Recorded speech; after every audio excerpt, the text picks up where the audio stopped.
10월 19일 법률방송 로투데이 시작하겠습니다.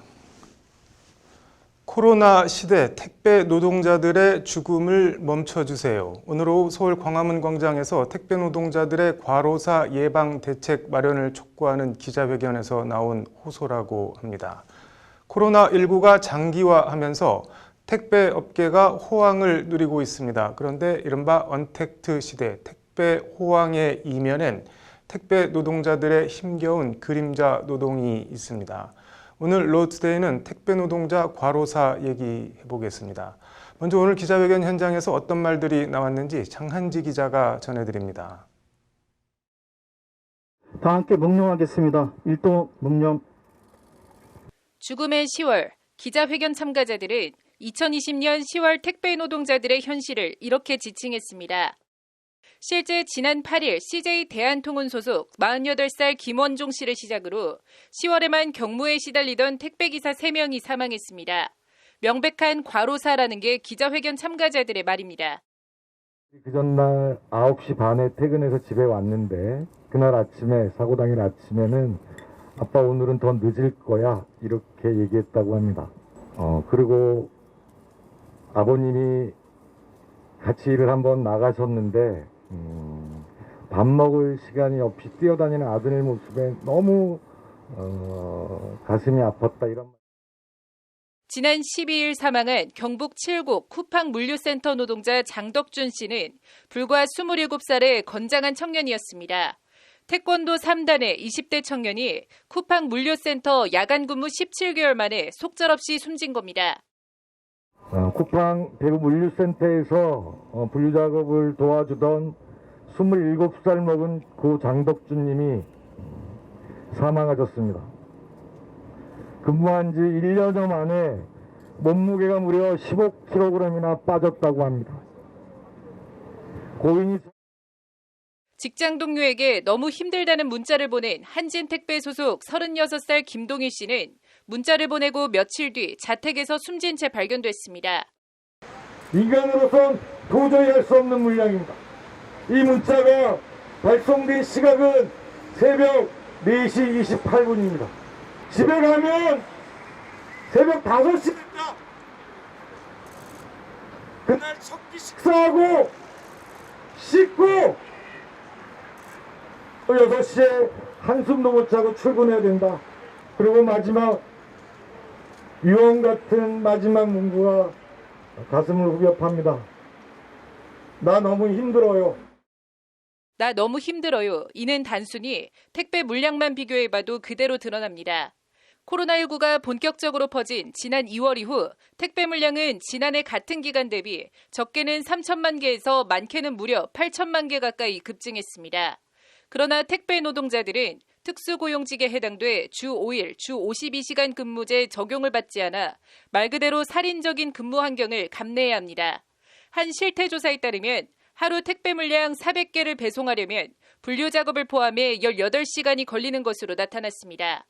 거리로 따지면 하루 평균 20에서 30km쯤 택배 상자를 들고 뛰어다녀야 하는 일이 다반사라는 게 택배 노동자 과로사 대책위원회의 설명입니다.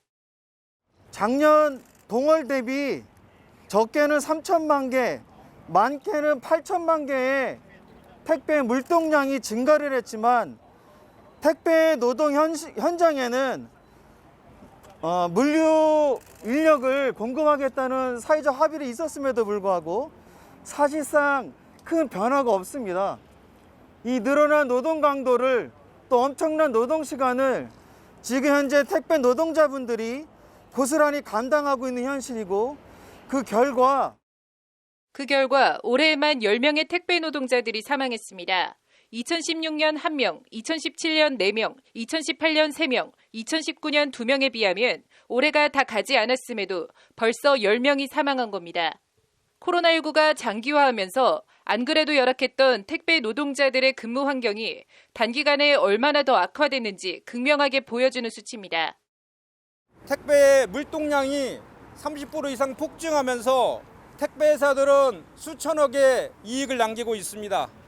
반면에 그 이면에는 우리 택배 노동자들은 장시간 저임금 노동으로 인해서 한 분, 두 분 세상을 뜨고 있는 것이 지금의 현실입니다. 택배사들은 이러한 택배 노동자들의 죽음의 대가로 기하학적인 수익을 얻는 이에 따라 택배기사들의 산업재해도 덩달아 크게 늘어나고 있지만 상당수 택배기사들은 산재보험의 사각지대에 놓여 있습니다. 택배회사들이 택배 노동자들의 열악한 지위를 이용해 산재가 발생해도 산재 적용을 받지 않겠다는 산재 적용 제외 신청서를 택배기사들로부터 미리 받아내는 일이 업계 관행처럼 자행되고 있다는 겁니다. 우리 특수고용 노동자 50만 명 중에 10명 중에 8분은 산재 적용 재해 신청을 한다고 합니다. 공공연하게 계약을 체결할 때 보이지 않는 회사 측의 강요와 강제가 있었다라는 얘기들이 공공연하게 심지어 산재 적용 제외 신청서를 회사 측에서 대필했다는 의혹까지 제기된 상태입니다. 기자회견 참가자들은 이에 특수고용 노동자 산재보험 적용 제외 신청 전수조사와 위반 사실이 드러날 경우 엄정한 처벌과 재발 방지책 마련을 촉구했습니다. 참가자들은 또 택배 노동자들의 과로사 예방을 위한 사회적 논의기구 구성과 전국민 산재보험법 제정 등도 아울러 정부 여당과 정치권에 촉구했습니다. 법률방송 장은지입니다.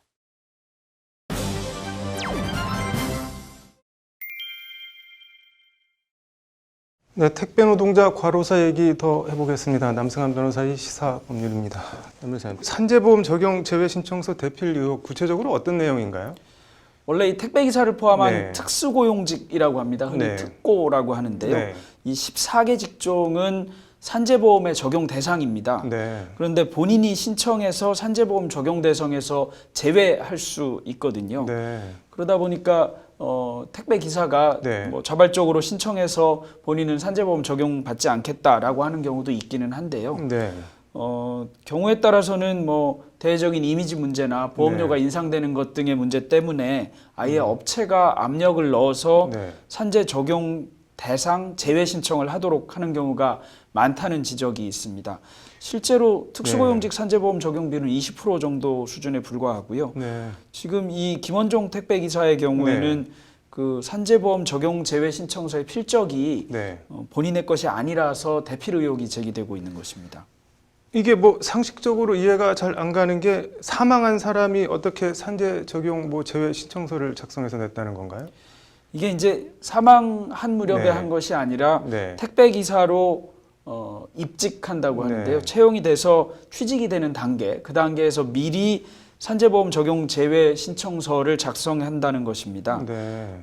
미리 써라 이렇게 얘기를 하고요. 회사 측에서. 네. 그다음에 아예 회사에서 대필로 신청서를 작성하는 것도 비일비재하다고 합니다.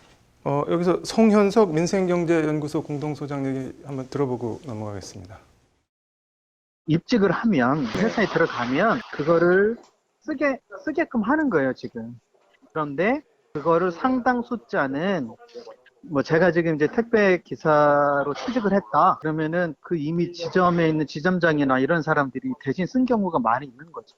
상당 숫자가 입직할 때 그거를 뭐 그래도 이해가 안 가는 게 다치고 뭐 부상에 그친 경우야 그렇게 한다고 하더라도 뭐 죽었는데도 나는 산재 적용을 안 받겠다. 이걸 노동부가 그냥 고지고대로 받아들인 건 뭐 어떻게 봐야 되는 건가요? 뭐 그럼에도 불구하고 네. 그간은 그대로 받아들여 줬다는 겁니다. 네. 택배 과로사 문제 해결 단체들의 주장에 의하면 네. 신청서가 이렇게 접수되면 네. 노동자에게 확인하는 것이 아니라 네. 회사 측 확인만 거쳐서 일을 처리하기 때문에 이렇게 되고 있다는 것이고요. 네. 회사 측은 노동자와 사전에 합의했다. 네.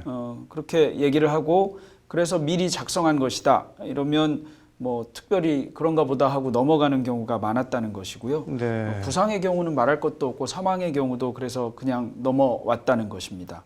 이게 뭐 잘 이해가 안 되는데 송현석 공동소장 얘기 다시 한번 들어보겠습니다. 보고를 회사한테만 받는 거예요. 사측한테만. 그럼 사측에서는 뭐 했다고 하면은 그냥 그런가 보다 하는 거죠.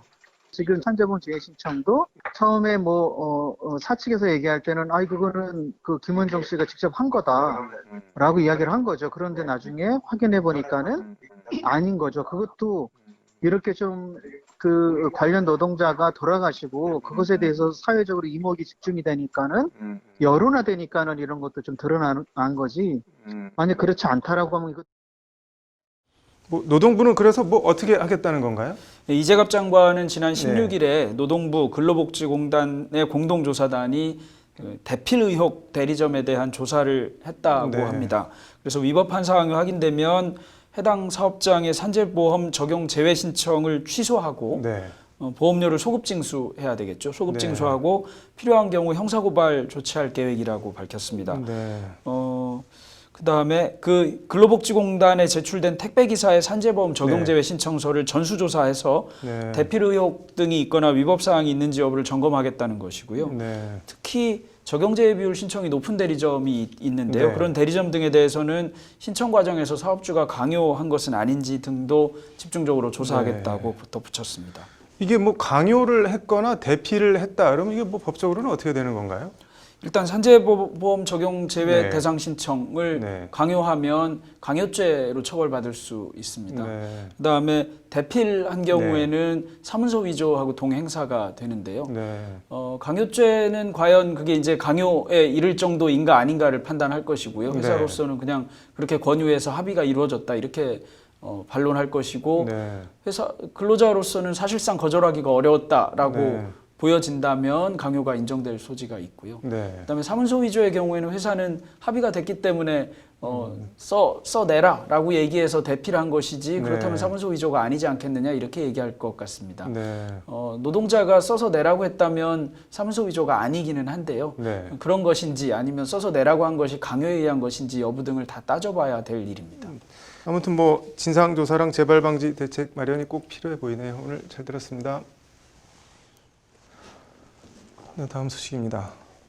20대 미혼모가 중고물품 거래 휴대폰 앱에 태어난 지 사흘 된 자신의 아이를 20만 원에 넘기겠다는 글을 올렸습니다. 오늘 뉴스 사자성어는 사람이 빈곤해지면 지혜가 짧아진다. 인빈지단 얘기해 보겠습니다.